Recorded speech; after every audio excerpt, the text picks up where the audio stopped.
I'm Kate, and we're doing a talk today on JSON. It's very specifically making JSON calls from the Android mobile platform. However, we'll be talking a while about JSON as a concept, and then the actual Android part will be augmented by puppets. No, not the development coding term puppets, actual brown bag puppets. So if you don't know Android, that's cool. You'll probably understand it by the end of this talk. I really don't believe in being bored, and that's why this all came about. I also believe very much in audience interactivity, so feel free to raise your hand and ask a question, or just yell like, "Your jokes suck." That's cool too. Maybe not that, just tweet that so I don't have to see it till later, but yeah. So here's the game plan. We're going to talk, as I said, a little bit about what JSON is. We're going to talk about how JSON calls, or how JSON returns are structured, and what they look like, how to look through them for specific information. And then we're going to walk through an example with Android.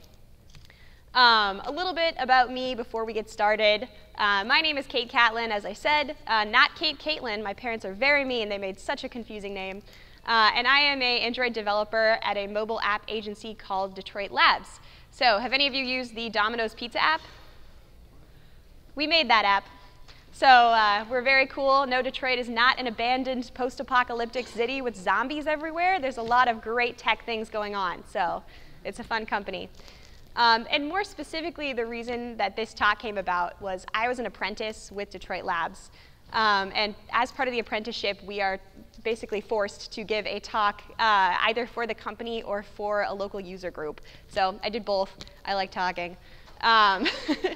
But this apprentice program I just want to talk about for a brief moment. If any of you are looking to switch into mobile, or your only experience with development thus far has been like you on codeacademy.com alone crying to yourself, this is the perfect program for you. It's 3 months, 3 to 4 if you don't get by in 3. They pay you while they train you. It's like the most ridiculously good deal in the world, super cool company to work for, etc. And this is not what I'm here to talk about, but very briefly, I just started a little company called Women Rising. And hey, look around you, there's not that many women in this room. Surprise! So the whole idea is sort of like networking, but actually in real life. So you're algorithmically paired 3 women at a time each month with another woman who shares your career goals and your industry. Or you can opt into a different industry if you're trying to switch. And the whole idea is just creating solidarity. Right now it's only in Detroit, but if you want to bring it to your city, come talk to me afterwards. All 5 of you who are here. Cool. So let's get back to JSON. How many of you remember when you were learning to code, or maybe you still are, and you Googled what a JSON call was? Hopefully some of you remember that. This is what you get when you Google it. This, to me, is a bunch of crap. I don't know what any of this means if I'm not an experienced coder. It looks like a bunch of mumbo-jumbo that someone who's been coding so long they forgot to explain things in English would say. I didn't like any of these definitions. So when I was learning to code, I wrote my own. So a JSON call is a very specific request for information. You are asking for that information from not just a website, but a specific API website, which gathers info from that source, which is usually data, and then returns it in one super, super, super long string. And this string is structured such that you, with your meager human eyes, can look at it and kind of read what's going on. But then you can also give it to a computer, and the computer can search really quickly for colons and quotation marks and stuff, and pull out the information that you need. And this is what a JSON string looks like. Yeah, so I said humans can read it, but not that easily, right? Which is why we use parser classes to help us figure it out. Cool. So what can we get from our friend JSON? We're primarily looking for data. Those of you who have ever learned Android have probably done the infamous weather app. That's the one that all of the code companies teaching things seem to use. You make a request for the weather in your zip code. It returns to you the current temperature, the daily highs and lows, blah, blah, blah, all in this big, long string format that looks just like this. I made up this one, but if there was a New York Times API, you could ping it, and it might send you back this structured list once again of data on the books, what the bestsellers are, their name, their description, how much they've sold this week, blah, blah. Yeah, and again, all in that big, long string format. Is everyone feeling good so far? We're going to play a game called thumbs up, thumbs down, thumbs middle. So if you totally know what I'm talking about, thumbs up. If you're like, hey, I kind of pretty much get it, but I'm not uncomfortable enough yet to ask you a question, thumbs middle. If you're lost and you want to ask a question, thumbs down. Ready? 1, 2, 3. Oh my God, I'm the best speaker ever. OK, so, so this is more specifically what a JSON looks like when we zoom in on one object. So this one I'm going to use comes from a dictionary API, which means I pinged it, and I asked specifically for the parameter of definitions that had the word love in them. So it returned to me back this word, devotion. How romantic. And this is the JSON object for devotion. As you can see, a JSON object always starts with curly brackets, not square ones, curly, because curly ones are more exciting. And then this really important point is the key value pairing part of it. This is how your computer figures out so quickly the information that it wants. So if you see on the right side, there's that category called source dictionary, and then there's a colon which says, hey code, hey computer, this is a key value pairing, this is what you're looking for. And then the thing next to it is like the thing that's in that category. So in this case, the source dictionary for our word devotion was one called AHD Legacy. I didn't even know that existed. Amazing. JSON, so much information. And then there's another key value pairing, again, citations. Apparently there was no citations for devotion. And another one, which is score. By the way, does anyone know how they score dictionary words? Because that was intriguing to me. No? OK, me neither. So another very important aspect of JSON. Again, we started off with the whole curly bracelet. But here's the thing. There is not just one word in all of the dictionaries in all of the world that has the word love in the dictionary definition, right? There's apparently 1,523. So when we get that JSON call back, we're not just getting one object. We're getting an array of objects. So we start one huge JSON object up there, and then we go into a JSON array called results. And then within the results array, we go into more JSON objects, like little baby objects. And so, for example, the first one is devotion. The second one is, I don't know, it's cut off. We'll never know. But it is a whole new object in and of itself. And it's a whole new JSON object, but it's a whole new word as well. But then, to make it more complicated, so we had this whole object that was a JSON return. And then within that, we had an array called results. And then within that, we had another JSON object called festination, apparently. But then within that object, within an array, within an object, we have another array, which is the beauty of JSON. You can nest things within nest things within nest things. So, for example, we have an array of examples. So we have an array of 2 more JSON objects under the example category. And then there's another array within an example, or within an object within an array. And this one is definitions. So below that, we have, just to get the scope on this, this is a JSON object within a JSON array called definitions, within a JSON object called festination, within a JSON array called results, within a JSON object called the big-ass JSON object, pardon my French, that you downloaded from the internet. Thumbs up, thumbs down, thumbs middle? Oh, awesome. OK, so now we're going to get our hands dirty with a little actual code.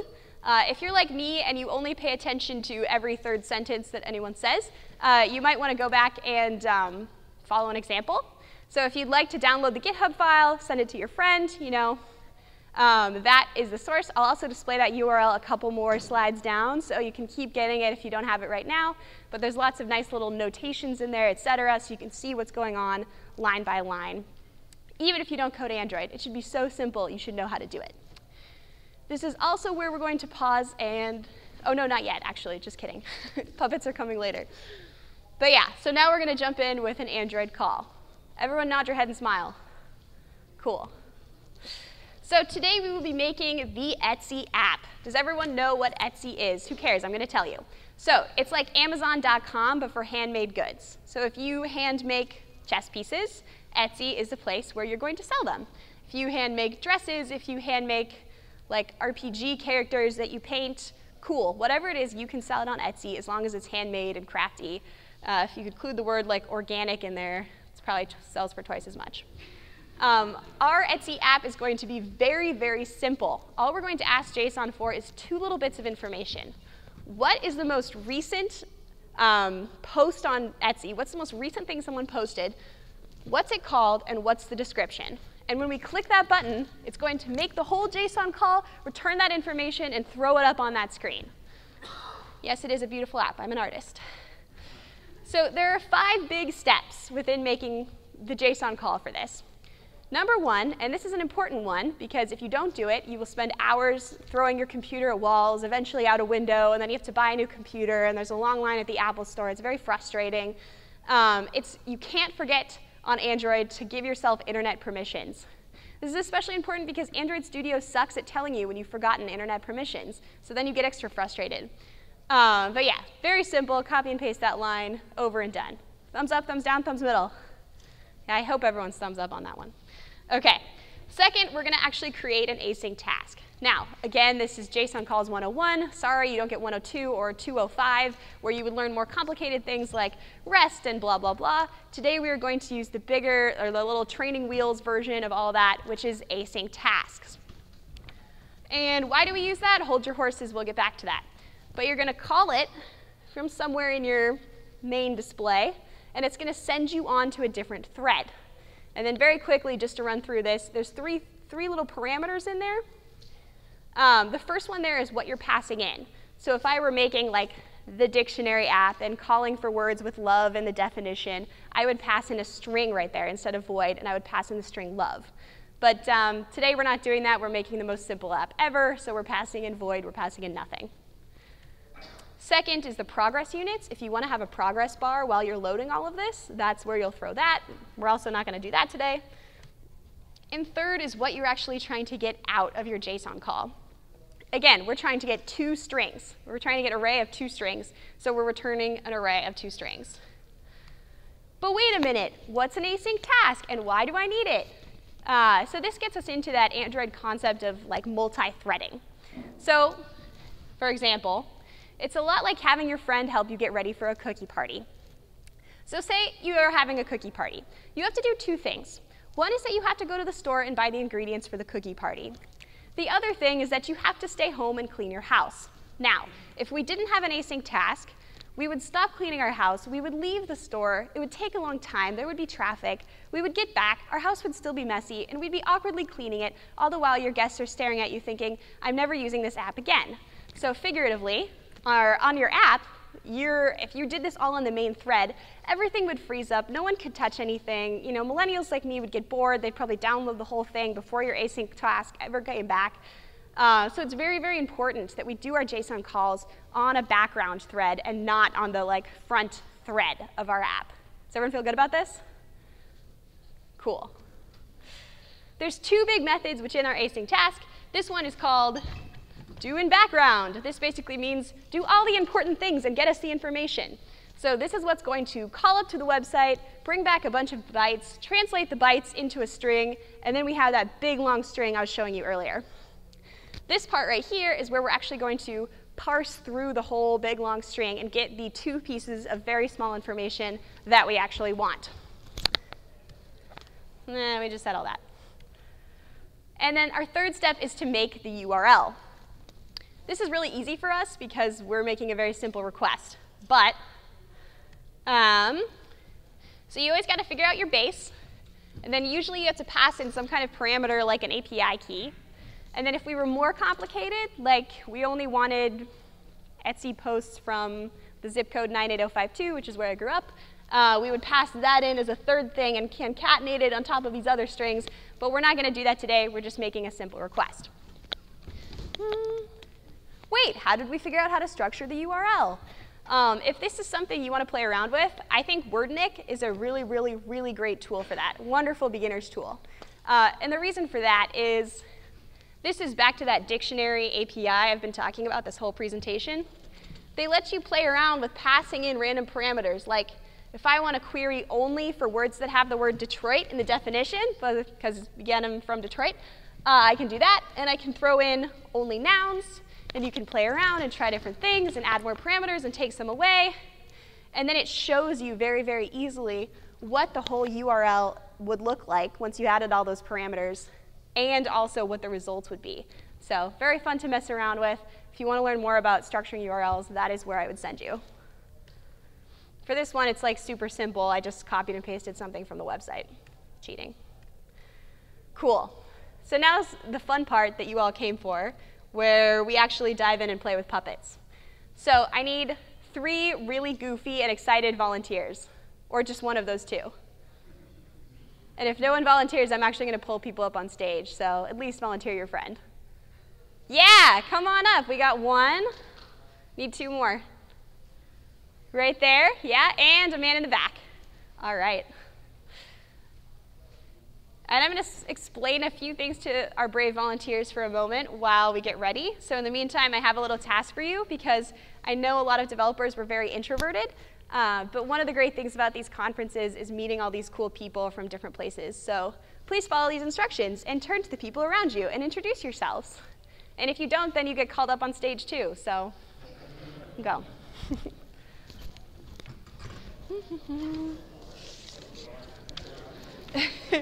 Cool. Do you guys want to come up here? Awesome. Thank you so much for volunteering. I was a little worried for a minute. OK, so I need, yeah, by all means, pick your favorite puppet of the ones on this table. All right, and you're going to be our URL connection. OK. So you get this name tag. OK. And I have a specific instruction for you. This is the hardest part of your whole role. Okay. At some point in time, you're going to read this script. And when this happens, I'm going to hand you this piece of paper, and you're going to show the crowd, and then you're going to rip it up and pull this out of your back pocket and show the crowd this instead. You're literally going to rip it up on stage. Oh, OK. Yeah, and then show them this one instead. OK, does that make sense? Sure. Cool. Rip it up on. Awesome. And I'm going to put this in the back pocket? Yeah, and you're going to show that after you rip this up. All right, and oh, is this out of order? Wait, did I give you the wrong one? URL connection, turn website. You have the website. Okay, here we go. You're our input stream. So, oh, this is mine. So it's this important part of yours is when this line comes along, you're going to take the piece of paper that he currently has in his back pocket. Mm-hmm. You're going to rip it up. And then you're going to pull this out of your pocket and show it instead. Okay. So, I don't have any pockets, but I'll figure it out. Oh, yeah. So, what happens before this? When you've got a line here. Oh. All of your lines are highlighted. I think that's your first line. I have many lines. Yeah, you've got a few. Okay. Yeah. Let me rehearse. I think this is your first line right here. Okay. And then when this happens, after I say this, you're going to take a piece of paper from him, rip it up, and show that one instead. Oh, that's it? Okay. Yeah. Okay, and you are our buffered input stream. You have a very similar role to Ben may do. So I have another. This is a really goofy joke, but I think you can pull it off. So you're going to start, we're just going to demonstrate how long it takes to read something with a bad method. So you're going to start saying 1, 0, 1, 1, 1, 0, 0, you know, random ones and zeros. And then I want you to talk over me for this entire line. Like just keep saying 1, 1, 1, 1, 0 while I'm talking until I say the word stop. Okay. That's instruction number 1. So do I read all of this? You're going to, 1, 0 part? Yeah, you're going to read until you get to the 1 zeros and then just keep making up ones and zeros. Okay, and so then, I'm sorry. Yeah, I read all of this. Yeah. And then, I keep reading all of this while you're talking, or just the 1, 0, 1, 0 part? Just the 1, 0 part. Yeah. Oh, you got it. And then down here, this is kind of messy, but when this happens, you're going to take the piece of paper that she's holding up out of her hands, rip it up on stage, and then whip this out of your back pocket and show it instead. Okay. Okay? And in which part again?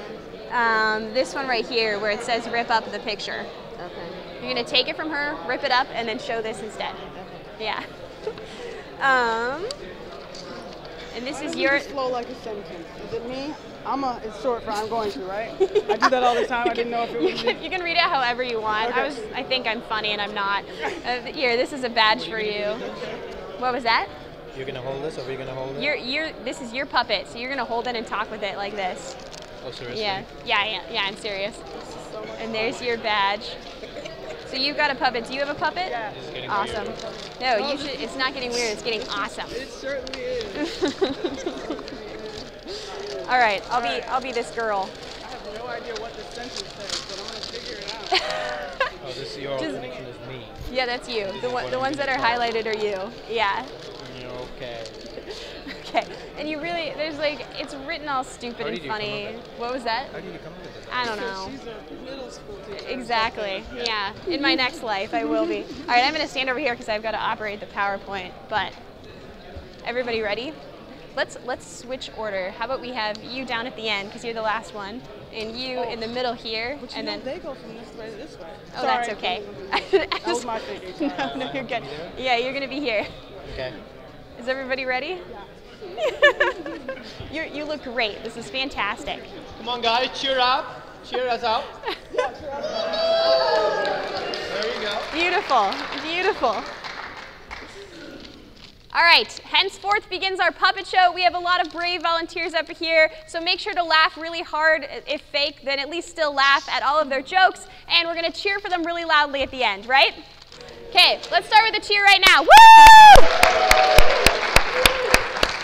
Okay, and on to you. Hello. My name is URL connection, and I'm a variable that holds the value of a URL.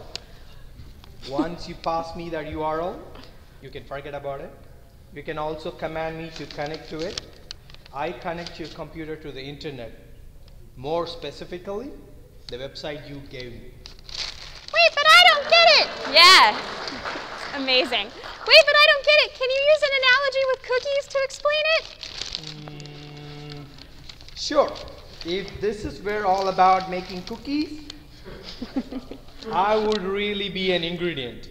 I wouldn't be, sorry. I wouldn't really be an ingredient.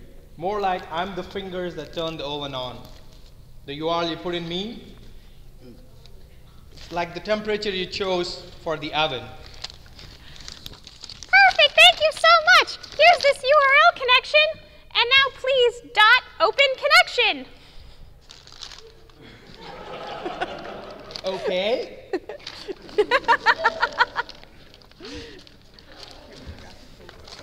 I got it. But what kind of request are you making here? Like, should I get the get information? Or should I post the information? I don't get it. Get, post, what's all the difference? Oh, it's okay, little puppet. I'll explain it. Again, with some cookies. So there's also put and patch requests that we can make with JSON calls, but that's like the 202 talk. We're not going to talk about that today. The two main calls that we make with JSON are called get and post. So if we were talking about this in terms of cookies, a get request would be like you're at the cookie restaurant, and you just like ask your waiter or waitress to go get you the cookies, and he or she comes back with the cookies, and that's it. It's over. It's very simple. However, a post request is a little more complicated. A post request is like, hey, all you guys over there, you're one cookie colony and you grow ingredients. So you have flour and you have chocolate chip trees and you have rivers that flow with eggs. But you guys over here have a factory that makes cookies and you don't have any ingredients because you don't know how to farm. So it's like you guys need each other to coexist and produce the cookies. So in this case, the post request is like the boatman between your two colonies. So you guys pack up all of your chocolate chips, all your eggs, all your sugar, all your flour. The boatman post request goes across the aisle. He brings it over to you guys. You unload the boat. You put it through the factory. You make the cookies. And then you send the cookies back to these guys. I don't know why you don't get cookies. You just don't. So those are the two main types of requests. Does everyone feel good about that? Yay! Okay. So, I got what you want. The website is missing. There you go. Where's the website you want? Woo! Oh no, but that's a lot of information. How do I get all of that back into my code?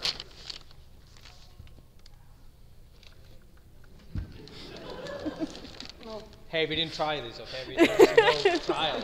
This is improv right now. Improv. Guys, I totally get this. Java's got two input-output systems. One for characters, aka letters, and one for bytes, aka zeros and ones. I'm from the one handling bytes. I'm supposed to be doing this. I'm from the one handling bytes. I'm gonna help you as we go between. Wait, I can do my own voice. Yeah. I'm gonna help you as we go between wait, I lost my spot. I'm going to help you as the go-between of the website and your code. I can take pure, raw bytes streaming in from the internet and like, accept them. Wait, I'm still confused. Oh, don't worry, Puppet, I got you. So say that, let's go back to making cookies. So we sent a request out and we got all of the cookie ingredients, but they're really raw right now. Like, we can't eat raw eggs, right? We'll get salmonella. And as such, you can't process bytes with a string, right? You need something in the middle to cook it up and make it beautiful and lovely and melty in your mouth. So input stream is kind of like the mixing bowl for the ingredients. We're not baking them yet, we're not turning them into characters yet, but the input stream is just holding all of the bytes, bringing them all in, accepting all of them, and then just kind of containing them. Does that make sense to everyone? Mm-hmm. Awesome.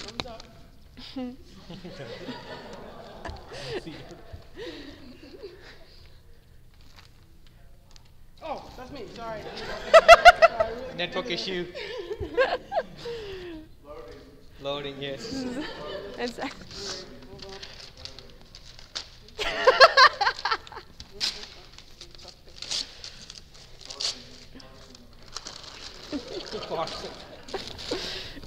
All right, takes the website picture from the URL connection, shows up with ones and zeros. Oh yeah. and then here's a new one.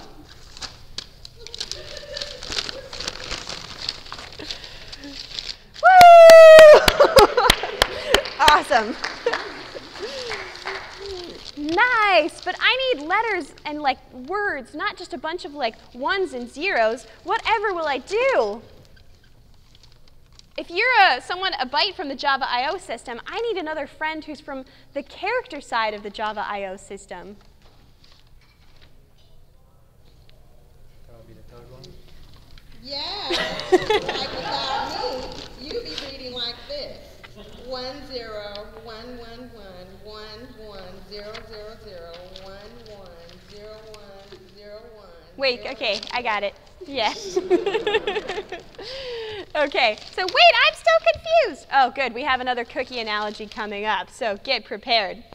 So the buffered input stream, our new friend here down at the end, is kind of like the oven that we're going to put the mixed up ingredients in to turn them into real cookies.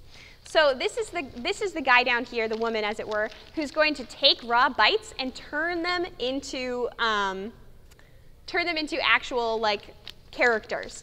But there's two ways to do this. One would be like an input stream reader, but that's super, super slow. It's going to take one byte at a time, read it, and then another byte, and then read it, and then another byte, and then read it. And that would be kind of like if we were making cookies, putting one cookie in the oven, letting it bake, taking it out, eating it, putting another cookie in the oven, taking it out, eating it, putting another cookie. I could keep this joke going for a really long time. That's a bad but People on a diet, they can't decide. Oh, terrible. Yeah.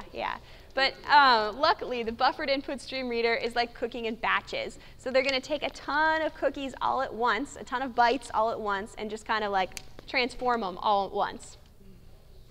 Yeah. Okay, G. So you get the idea. Instead of letting some of the lame input string reader read this character by character, I'm just going to take all of the information at once, digest it all at once, instead of breaking it down, and then read all the characters from the input stream all at once with my magic dot read spell. More efficient and less costly to your presentation. Hooray!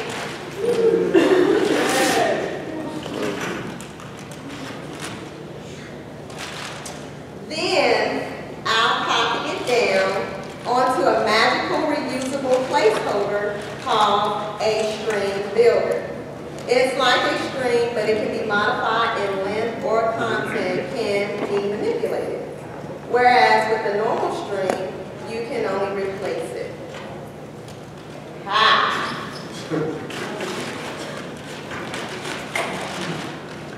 Woo! Guys, come on, you got to get the cheering up. Let's go. Woo! Okay.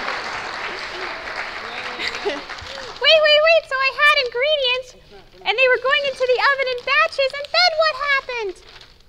This is how I talk to myself when I'm alone.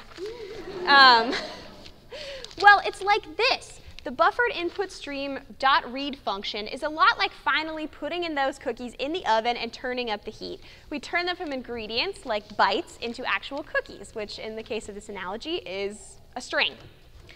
After we've made the cookies, as we mentioned down here, we have a string builder. So a normal string is kind of like my normal belly. I can only eat so many cookies, and then I would have to vomit them up or something if I wanted to eat more.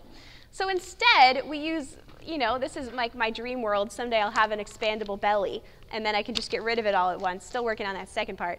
But a string builder is a lot like an expandable belly. It can take more and more and more characters in. You don't have to replace the string and start all over. It just takes more and more in, and then at the very end concatenates it all to a string for you to use. There's also a thing called string buffer that you could use for this, but it's slower. So cool Android devs these days use string builder. And that is the end of our puppet show. Please give these people a huge round of applause. Thank you guys so much. It's more fun with friends.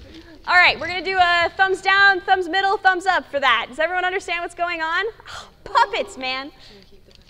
Yes, you can. Cool. So now where are we at? So now we've got this huge long string. And so we were in the do in background. We linked to the website. We went up. We got the data. We returned it in the form of bytes. We put it in the oven. We pulled it out. It was cookies, aka it was a huge long string of information. And we need like 2% of the words that came back in that string. So how are we going to get them? Well, we're going to parse it. This is all the things I just said. This is what our string looks like right now. And we need approximately that part and this part and not the rest of it. Except it's way longer than this. So, so now we need to move into that second method where we're going to parse all of the stuff that we found in the JSON string. OK, so the first thing we're going to do is we're going to take that whole string and then pass it into our new JSON Object class. So it's really simple. All you have to do is instantiate a JSON object and put the string in it. And then it makes this like fancy object. But as we talked about earlier, that object is the entirety of all of the information that we got. It's 1,500 things long. It's a lot of info. But then remember, this goes back to that whole thing about nesting. The things we actually need aren't just a direct sub-object of the big object. They're inside that JSON array up there called results. So we've got to get from this huge JSON object into that smaller JSON array called results, which is still really long, and then from within that array get to just the first object up there. So to get into the results array, this is what you're going to do. First, you make a little final string called results. And it's important that it looks exactly like that. It's important that it looks exactly like it does in the actual JSON string. Because if it doesn't, your computer's really stupid, right? So it's never going to find it. And then the next thing you're going to do is put the entire object you just made, which is the big long thing, into a new JSON array with the parameter results. So your JSON, so your code knows to search through all of your JSON object for just the array called results and just get that information.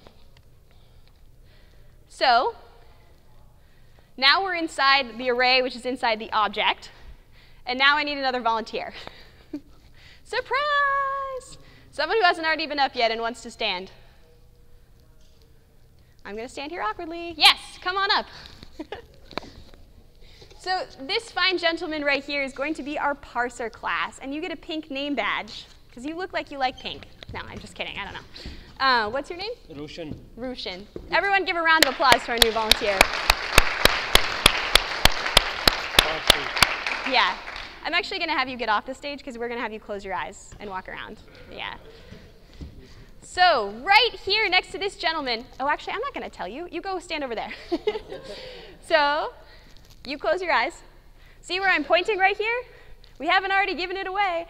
This is the first object. But just for the sake of this game, we're actually going to have our friend here go all the way to the third object, which we call object number 2.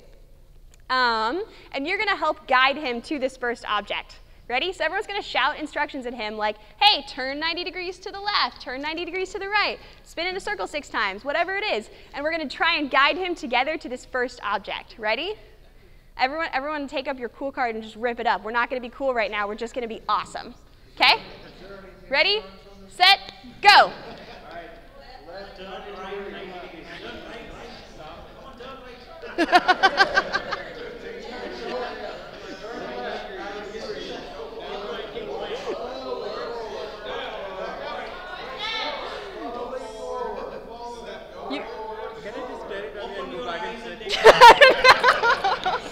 All right, take a couple steps forward. You've got like 3 steps in front of you. Ready? Couple more, and stop. Now, yeah, turn to the right, 90 degrees. And, OK, open your eyes. OK, so now we're at object 0. We found it. But we're actually trying to get to object 2 right now because of the game. So why don't you pick up that first description? It's the biggest paper on that table right there, and read to us what object it is. It's on the back. Oh, bummer. We've got to keep playing. All right, close your eyes again. I'm so mean. You want me to read it? Or? No, that's OK. It's the wrong one, so it's useless to us. All right, close your eyes again. All right, everybody. The next one is at the end of that table. OK.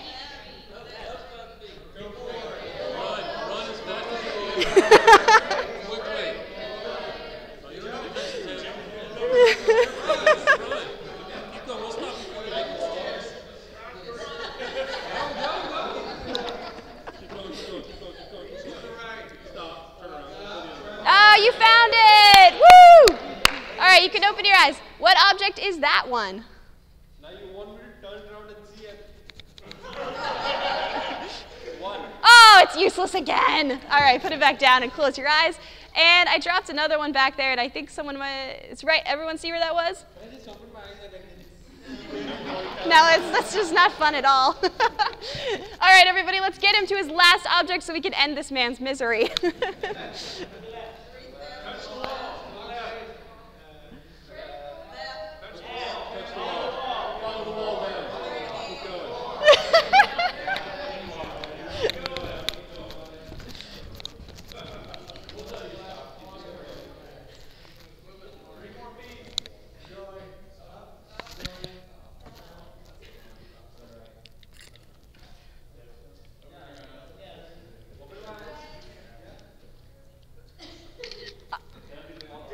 We found it! Woo!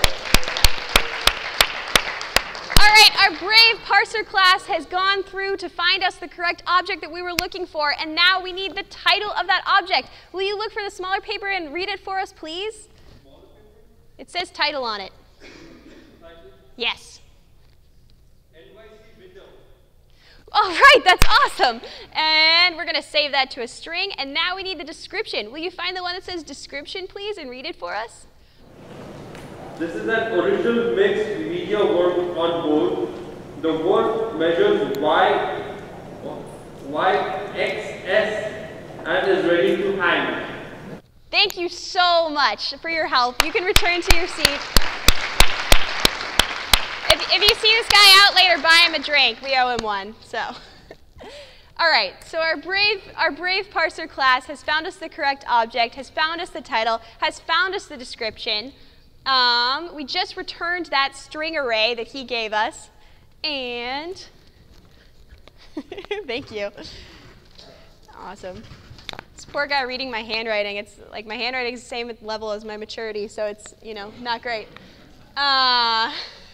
And we returned that title and description in the form of an array. But where does it go? The mystery of async tasks. Well, we go to a magic method called onPostExecute that we haven't talked about yet. So async tasks, when you return the information you want from them, go to this other method that you didn't even know you called because it's so secretive, called the onPostExecute. And what it's going to do is take that string array in there. And if we were building like a grown-up actual professional app, we would use an interface to pass that information back to our main UI thread. However, we're making a really simple Cliff Notes cheap app, so we're just going to set the text view to our new results. Everyone feel good about this? All right. So on PostExecute, we do that. This was our app before we did anything. Everyone, can we just like do a drum roll? Ready? This is the moment we've all been building for. A puppet show, a blinded man. Woo! We got the information! Yay! Okay, that's it. Hopefully you guys had a really good time. I must have talked faster than I usually do, which is rare, so we're early. But if you want to come chat with me afterwards, I like to talk. I guess we can do Q&A right now, too. If you had a good time, feel free to tweet at me or my company. If you didn't have a good time, then go home. And that's it. And nice to meet you guys.